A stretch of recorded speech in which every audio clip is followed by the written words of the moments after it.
Здравей, Алекс, представи си. Аз съм Александър Денев от 11 Б клас, профил музика.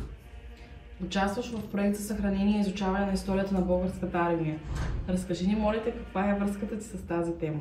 Връзката ми по тази тема е, че дядо ми Петър Денев участва в три от войните: Междусъюзническа, Балканска и Първа световна.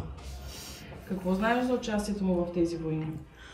Знам за участието му в тези войни, че е бил картичар, влиза на 17 годишна възраст и оттам се губи малко от историята. След време, не знам вече в коя война, се изправят срещу французи.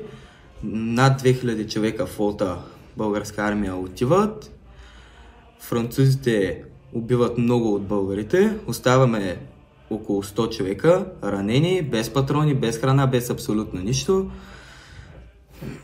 И когато мислим, че всичко е приключило, френският генерал вдига цялата флота да ни заобгради и ни отдават чест. И ни дават шанс, вместо да ни убият, да отидем във Франция и да работим там. И така се спасява моя дядо.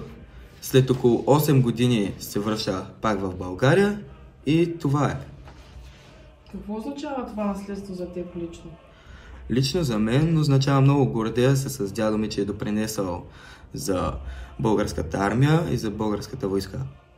Според теб самия, как можем да съхраним паметта за участниците във войната? По такъв начин, с проекти от училище, като говорим с родителите ни, въобще като се коментира историята.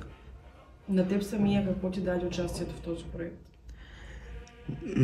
Накараме да се замисля за моя собствен род и как ние сме допринесли. И ме научи много за историята и как България е била с много силна армия, е била много уважавана от други държави. Много ти благодаря, Алекс, за този вдъхновяващ разказ.